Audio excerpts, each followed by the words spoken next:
you're in London for this little whistle-stop tour of Europe, promoting the album.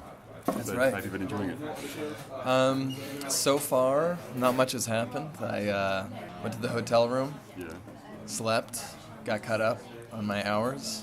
But now that I've hit the streets, it's nice. Getting in the groove in London, because I read we were just talking for a little bit, and you said you've been here a few times. And I have, yeah. First time I came here, I saw Laura Marling play. She was like 16 years old. I hit her up on MySpace. She wrote me back. This was a very different time. Yeah. I played with Noah and the Whale and my friend Soko. My record never came out here. Oh, I spoke to Soko at Latitude Festival. She's really interesting, yeah. Yeah, she's a friend of mine, yeah. She's living in Venice right now, in LA. And then I came back and did the Hyde Park Festival here. And then I did, what's it called? The Hop Farm. Oh, right. Dylan played, that was amazing. That's the only time I've experienced in the UK, really. Okay. So, yeah. Did you like Europe, though? I do like Europe a lot. Some of your previous songs have done quite well. Yeah, France and Germany and Switzerland have all been very kind. I don't think, every record that I release, everyone's like, let's release it in France, Germany, Switzerland, these areas, and then we'll get to the UK. But for some reason it never happens. It's like the records, I remember the record that did really well in France and Germany came out a year and a half later here. So. Okay. So I want to strike while the iron's hot, hit these places at the same time. So it's more exciting for me. Yeah, keep the wave going. Yeah. And it's fresh and it feels real. The record is just made. And I know why I made it. Because I was speaking to a friend who's familiar with one example that came to mind was the Stone Temple Pilots, and I think it was their third album or fourth album where Scott Weiland got in trouble. And it was when they could have really taken off, but then he got, busted and everything, and then they couldn't tour in the album, and then it kind of didn't go where it could have gone, and then were struggling after that. Right. That can happen. He, yeah. I actually remember the last time we were playing a festival in St. Gallen, Switzerland. Yeah. And we turned out we were headlining the second stage, and I had no idea. And I was watching the bands play before us, and they were all amazing bands. Yeah. Regional bands, so I didn't know them, but they were just killing it, and I was just freaking out. I was like, oh my god, what are we gonna do? We're gonna go on and bum everyone out with these depressing songs. And then the guy, I guess one of the people who was running the festival was like, come with me, and then walked us in front of the audience, on the main stage, and had us watch Stone Temple Pilots. Yeah. And then filmed us while we were watching, just aren't they great? And it was kind of amazing, and we watched Stone Temple Pilots and then got all amped. We're like, let's go kill it, and then walked right off, and then went on, and it was probably the best show we've ever played. So it gave you a bit of that kickstart and push into it. Yeah, nothing like watching those guys who have been at it forever. So you're still enjoying your music. So have you found an evolution since your first album, One by One? Yeah. And obviously you've had experiences in your life, and you've been on a journey, and you've experienced different things. So I guess you're going to approach it from different perspectives. But have you, when you look back at your previous material, do you feel the signposts, as it were? Landmarks? I do, and that's why making records has always been so important to me. It's just because the whole reason why I wanted to do it in the first place is to look back and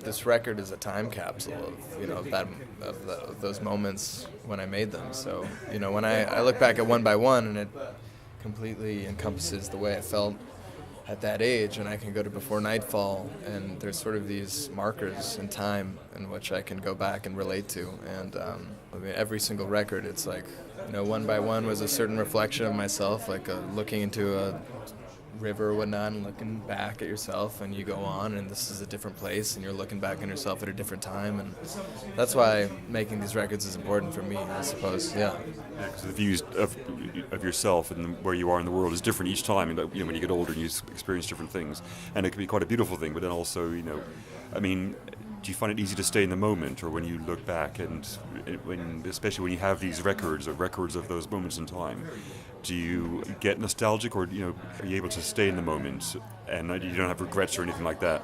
I find that nostalgia, I get nostalgic a lot, because starting out when I did, and in that time, I released my first record in 2007, and I was 19, and it really was a different time. I mean, the internet was just really catching on and beginning as a thing, and the musical climate was so much different, and I feel like audiences and people were less desensitized and much more able to lose themselves in music and be less, it was less sensationalist, and people were less into what's going on right now at this moment. And I've sort of just been around in this strange time where things are changing, and some of it's really exciting. And but at the same time, I can find myself, nostalgic for this time where it was sort of like the last moment before everything really changed. Yeah. But I don't let it really affect me in a negative way, I suppose. Yeah. It just is what it is. Because things change. You sort of highlighted how people receive music, and that's changing all the time as well. That's why people have to be, when they're performing and have to release material, they have to be really on top of how they market it, because that's changing as well. So a lot of artists are marketing their own stuff these days, or if you do have a record label, they're having to change their business models and everything. So sometimes the audiences these days perhaps are looking for the sensational thing, or that's the thing that grabs the headlines, and so. Right. Yeah, and I don't know. I mean, I've had these opportunities time and time again in my career where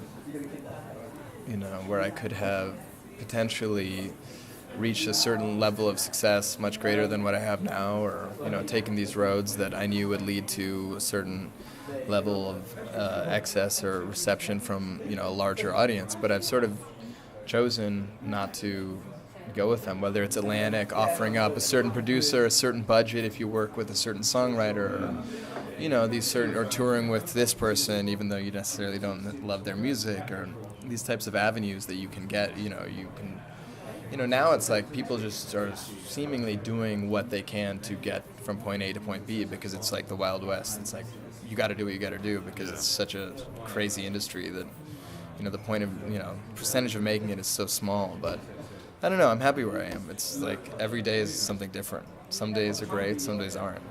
I've been speaking to a lot of people who are feeling that as well, and I quite enjoy that, and how it seems to be this wave through life at the moment that a lot of people are experiencing the same thing. And you reminded me of something that I've known people who are musicians and who could have got to certain points, but it didn't happen for some reason. But in hindsight, it turns out that was for the best, as it were, because if it did kick off at that time, they weren't ready, or they needed to learn a lesson from it, perhaps. Right. So it was like, things happen when they're supposed to, and you maybe don't realize it at the time. But as you say, maybe you had these opportunities for your career to take off, but maybe that kind of helped you, because if you're content where you are, as you say, then that's a beautiful place to get to anyway. Right. I mean, I suppose I keep coming back to this idea that I've always made records for myself first and foremost, and that's why I'm doing it. And if I'm not satisfying or satiating myself in that moment of like when everything's beginning, then and I'm working on some other person's career projectile or idea of what they have in store for me, then it's not necessarily worth it. So yeah, it's good to be aware of that. Aware that you are doing it for yourself, which is then you're being true to yourself. Which helps a lot. Yeah. Do you find that your process of creating your music has changed over time since the first album? Maybe your inspiration or ideas, have they come from different places, or is that they stayed the same, or an evolution with it? My first few records were I was obsessed with my teenage years of falling in love, and these things that sort of shaped me. I dropped out of high school, and I didn't really do anything. I started touring my sister's band as a bass player. She was 25 at the time. And I started doing that, and when I was off the road, I didn't really have anything to do, and I was just sitting around, and I fell in love with this girl. I used to pick her up from school, and we fell in love, and this and that, and constantly we're hurting each other, and there's lots of cheating, and there's all these awful things that, that really, and as a sensitive kid who writes songs, and that was like all consuming. And so my first records were just obsessed with that concept. Like I could not get around writing a song that had anything else like other than doing her and I or whatever. And then as I got older, and I sort of let that go, my writing has become more of a subconscious thing. It's like rather than writing something topical, the the whole thing for me is to find a way to access my subconscious, and I start writing things, and essentially I start finding out what I'm writing about and who I am through these words. And it's sort of hard to explain, but I know what you mean, but it's a beautiful way of expressing, and that's one good thing about that particular style of music is that a lot of the artists, well, it almost promotes or encourages that honesty about yourself. And I mean, do you find that a healing thing, or is it just a form of expression, or is it just something that you have these emotions and these feelings about things, and when you write them down, or even perform them or sing them, does that release something, or is it just like you're just processing it? No, it really helps. I mean, and just as much as the process of writing helps cope with these overwhelming feelings, the process of, or I guess the end product, the finishing something, there's nothing like it, like finishing a song and leaving it behind. And that, to me, is the most rewarding feeling. I mean, I suppose it's the same thing as when someone finishes a marathon, or, works really hard at something and completes something. It's so hard to complete things and do them and move on. And so each song is this little stepping stone in my life. It's like, it's this something that I'm working with, and I can put it away, and I don't know. That's very rewarding. So when the song's complete, you feel like you've released something with it, and you've moved on from it. Yeah, it's very much like saying goodbye to something you love or someone you love. I guess it's tied in quite well what you're saying about your early material, that you were so caught up in those really painful emotions of your experience with that girl and everything. I guess that was maybe subconsciously at the time a tool to heal yourself from that. Right. Yeah. It's it's very interesting. I mean, and through that you realize, I guess it's just you become mature, I suppose. Or that's my form of growing up, because obviously in that moment when I was young with me and that girl, I was like convinced that there was no one else or nothing else. No one else could experience what I was going through. I was the only person who's ever felt this way, and this was a completely unique situation, and there's no possible way that anyone else could ever have any idea what I'm talking about or feeling, And as you wrap each song up and toss it out and move on, you start to realize, like, wait a second, there's more to life than that. And also, a lot of people related to those songs, and through them I also realized that, I don't know, there's a bigger world out there.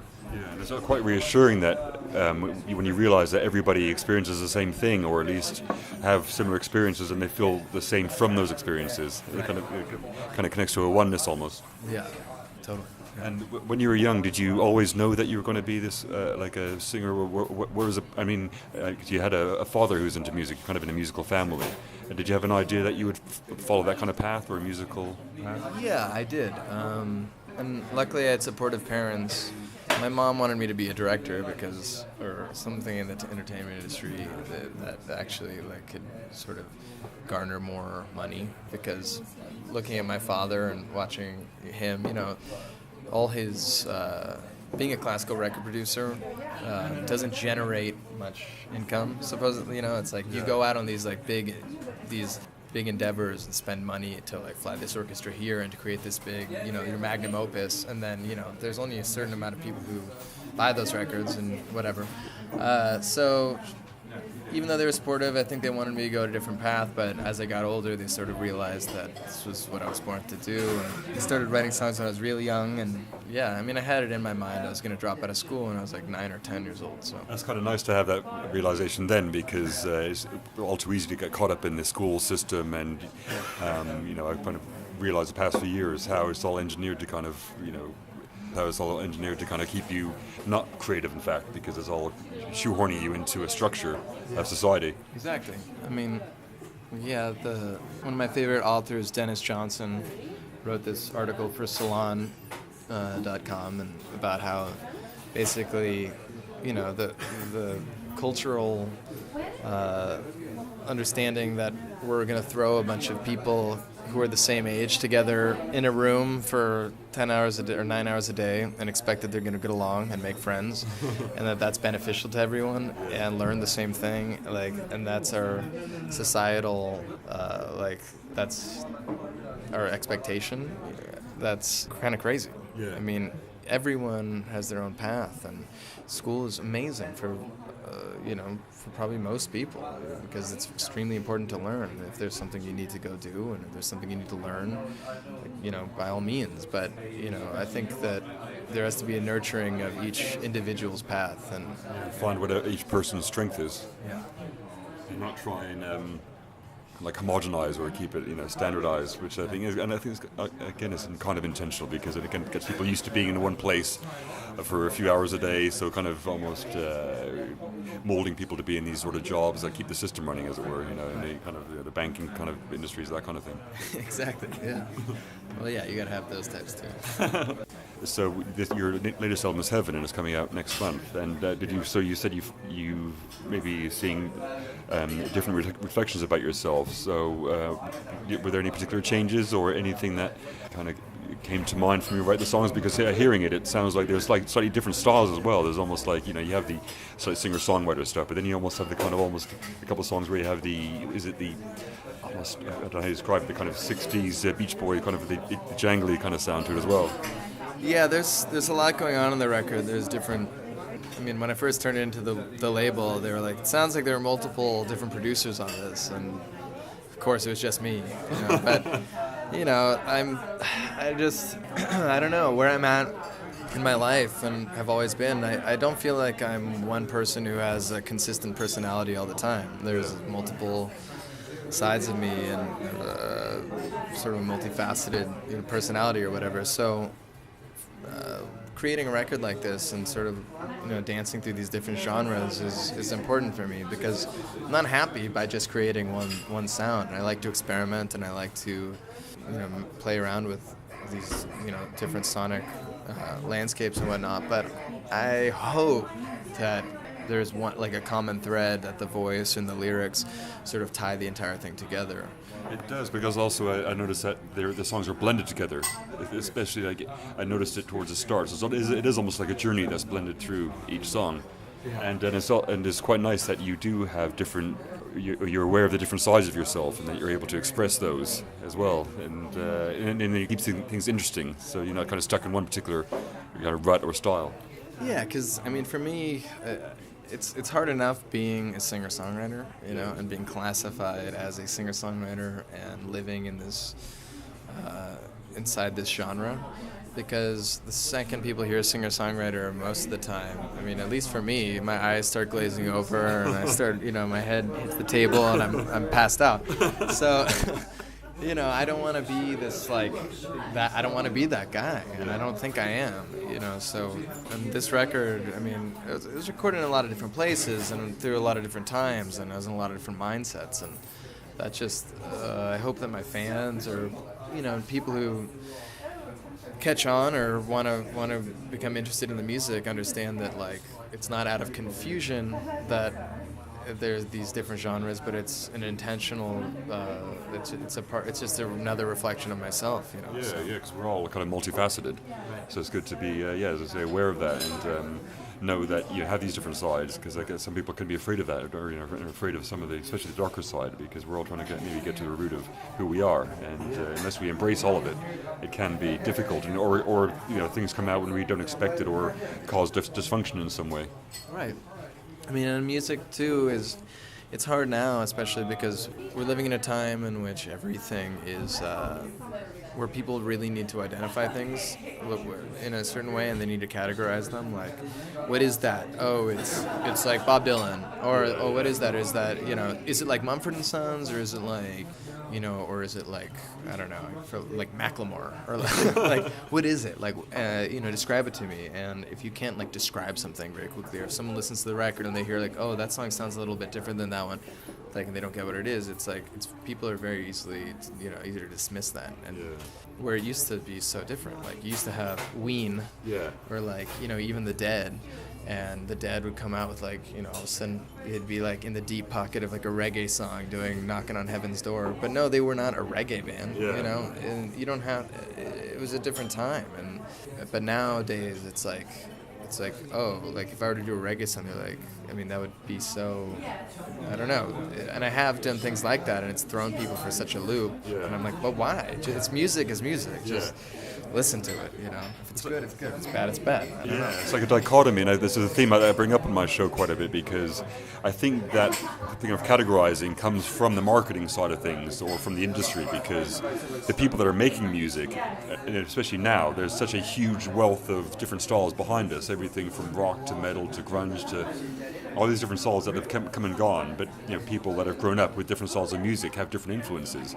So sometimes, especially in bands where maybe each of the different members of the band have all these different influences, somebody might have liked Led Zeppelin, someone may have liked metal, some may have liked folk, and so the music they end up making might not be easily categorized. Exactly. So on one level, you've got the people that are performing the music with all of these different influences, making perhaps something new sounding. Then you have people that need it to be categorized. Otherwise, how do you tell people about it? So it's like this, and it's hard to bridge that gap sometimes. Yeah, exactly. And some more things to say, but yeah, you got it right. But at least you're, as you say, you're content where you are and you're happy, doing it. And do you find a good feedback? I mean, when you're performing, do you notice a difference? I mean, one thing that came to mind is that obviously when you're creating the music, you're expressing how you feel in the moment, or it comes from that particular place. And then you're recording it, that's in a different environment as well, which reminds you of something else. But then, when you're performing it, you're in front of an audience, and does that give it a different energy? It does, because when I started out, I was very reserved on stage, and I didn't want to connect with the audience. And why was that? Is that kind of just early shyness, perhaps? I think it was a bit of shyness, and also I didn't really understand why do I need to try and connect. I mean, it's just like you're either going to be here and watch the show and you like the songs, and you connect to the songs. I mean, but why do I need to do anything else but that? And as time went on, I realized that the people want more. And once I had no reservations in giving them more, and I accepted that was okay to give up part of myself to the audience every night, or all of myself eventually, that became very cathartic. And so now when I play, it's about as intense, I think, as it can get. I mean, it's very real. I mean, if anything, I feel like the live show, you can listen to the records and stylistically all these things may or may not make sense, but you go to the live show, you see it, you understand exactly what it is. Yeah. And and it's not the typical. I mean, there's a lot of bands that are like, put your hands up now, and everyone clap here, or do this here, or there's a lot of preconceived stage antics to engage the audience. Yeah. But I think just from offering all of yourself to them, hopefully that's enough for them to give themselves to you as well.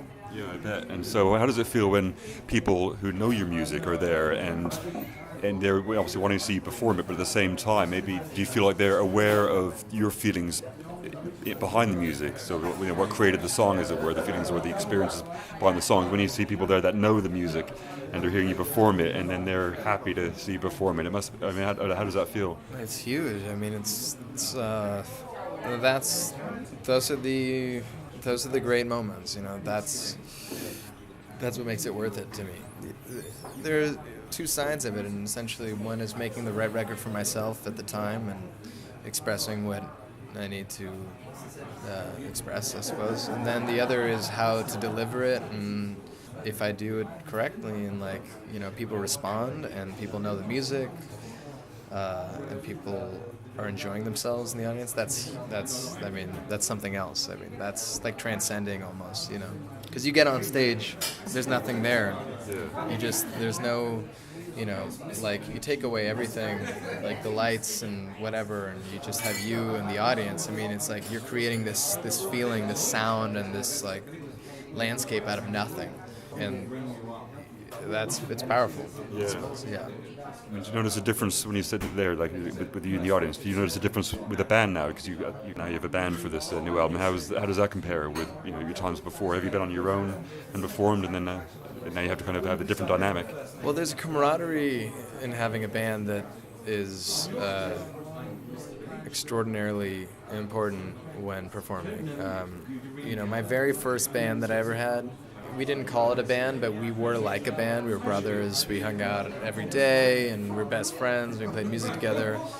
And for whatever reason, a couple of the guys hung it up and, had to move on and have families and do other things in their lives. And so the next tour after that, and I took out a sort of more like the session band that most singer-songwriters, quote-unquote, take out, where you've got your killer drummer and your killer bassist, and everyone's just like a crazy good musician. And it lacked this quality. It lacked this, sure, the song sounded amazing, and everyone was nailing their parts. And maybe you took a plane from Berklee College of Music and like landed at our venue and went and checked us out, you'd be like, oh, this is the best thing I've ever seen. Yeah. But as far as like from a human understanding, and it wasn't good. It just wasn't heartfelt and real. And so creating this band, and it's these guys that I've got a very serious connection with, and we're brothers and we're friends. And so you get up on stage and you instantly feel that before a note is played. You know that it's more than just like the hired gun here, and this, everyone's in it. Yeah. And if you succeed together, you succeed, and if you lose together, you lose, and that's it's very important. You trust each other and have that bond. Yeah. I can see how that can work on stage, especially that you have that. It's like a support group, isn't it? Right. And especially if they connect with the music as well, and then it just amplifies it as well. Right. And, have you come to a point where they have any contribution to the creative process with any of the music, or?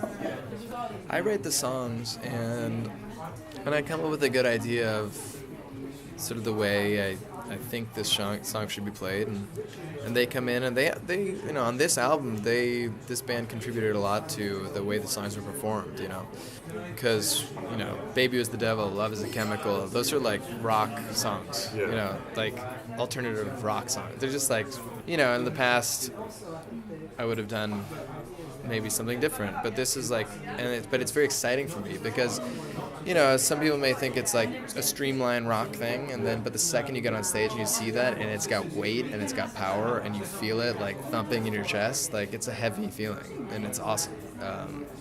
And I wouldn't have been able to do that without the band.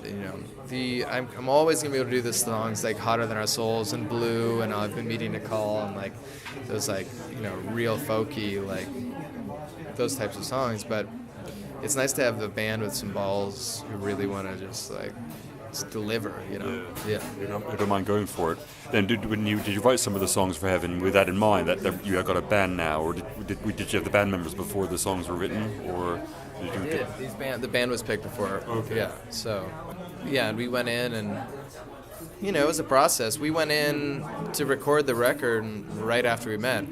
And we went to Seattle, and we started tracking like maybe a month after we'd met, and we started rehearsing, and came out with a record that I scrapped the entire thing. I thought it was bad. I didn't like it. And so it showed, but I didn't ditch the band either. I knew that we were like, we could be great, but everything just didn't, work at that point. So time went on, and then we became really good, and then that's why it's taken a little bit for this record to come out. But it just had to be a little evolution process. When you got together, you had to go at something, but then you needed to kind of then take a step back and see the results of that, and then see how it maybe didn't work from your perspective, and then they just really learned from it and moved on. So that's kind of a good sign. Yeah. No, totally. And you said you recorded this latest album in Seattle, and you've traveled and lived in different places. Did you get a different feeling from each place? And so when you've recorded material in different places, was that reflected in the music? It is reflected. Where we recorded the first part of the record in Seattle, and that had it was outside of Seattle. It was in this barn. There was a river running through the backyard. It was a beautiful studio. It's called Bear Creek, and we recorded there. And while we were there, everything sounded amazing. We would listen to playback of the songs and slap high fives. Everyone was real happy. The second we left Bear Creek, and I had to go finish up the last couple of overdubs on the record, and then we were in the garage in Burbank in the San Fernando Valley in LA. It sounded like shit, and like, you know, because it didn't transfer well. A lot of it had to do with the aesthetic, the environment you're in. So you look out and you hear you see a running river going by while you're listening to playback of your song. It does affect the way that your brain perceives the recording. So every place is a huge, and then we ended up recording some in Laguna Beach and then some in my home in Mount Washington. And so every place has its own impact on the song, for sure. Yeah, you reminded me actually, because when I was a kid, I was brought up in Vancouver Island in Victoria, so just across the water from that zone. So you just brought up back some nice memories. That's insane. Yeah, no way. But when you said that you were recording that studio in a barn, you reminded me of My Morning Jacket. Their first couple of albums were recorded in a hay silo in Kentucky, and they had that kind of echoey feel. Did you record any of the songs live? Yeah, all of them. Well, I haven't recorded any vocals live, but everything was recorded live. And then all the bass, drums, and guitar were recorded live, and then I would overdub vocals and some keyboards. So, that's another thing. It's like how... as a producer on the record, it's up to me to know exactly when a song is finished or what's a good performance, and I'm learning as I'm going, but it took me a little longer, so that's why the record also took a little bit longer, because I was like, well, I'm just not sure if track 2 or take 3 is better, but... That's like a learning process, because it's the same with artists, isn't it? Because when they make a painting, something is that moment when you're finished it, rather than keep adding or fiddling with it. Yeah, I've studied art when I was a kid for a really long time. I think that was the other thing I wanted to do, was be a painter, and I can't tell you. I think I stopped becoming a painter or wanting to be one, or painting. Sorry, I stopped painting because I knew. I ruined so many paintings by not knowing when to stop, and that was awful. It's the worst feeling, because if you go too far and you can't come back, that's the worst. At least with music, there's a way to go back, usually, but in art, you add this here, and it somehow affects the entire landscape, and you're done. I'm sure, you've probably taken on something subconsciously, or you learned something from that, which I'm sure you're probably now using. Yeah, there's a learning. Yeah, I have learned from it. Yeah. Which is great to hear. So, do you have any kind of thoughts about your next move? You're going to be touring. I guess that's the next thing on your mind, is touring for this album. And we're going to tour probably until the end of the year, and then we're going to go on and do another one. Then I'm going to be 27, so, if I'm still alive, I'll do another one by 28, and then just keep going, But you seem like in a very, as you say, you're content, you seem very happy, and you seem like you're, very open to enjoying each moment. You're here in London, you got some good vibes happening that you're looking forward to, and it's just by being here. So, do you feel like the music that you're going to be creating from now on will be from that maybe more positive or just open perspective, and just kind of, you're enjoying life? I do think so. I mean, there's always going to be my demons that I'm going to have to deal with and battle, but I don't think I've ever come at it from such an optimistic point of view, It's fun for me now. Yeah. It wasn't necessarily fun back when, and I'm just excited to play, The first time really just excited to get on stage and just play music, so, yeah, it's good. Well, that's great to hear. So, that's kind of a good point. So, good luck, and thanks for joining me. And it was good to have a conversation and be in this place. Actually, it's quite a nice idea. It came. I didn't realize that you think of the idea to come to the pub and stuff. It's kind of we sit down and chat. Yeah. It's quite a nice place where English people come and have a chat anyway. So it makes sense to come and have a conversation. Yeah, I'd like to have all my interviews here. Fantastic. Thanks, Robert. It's really nice to meet you. Thank you. I appreciate it.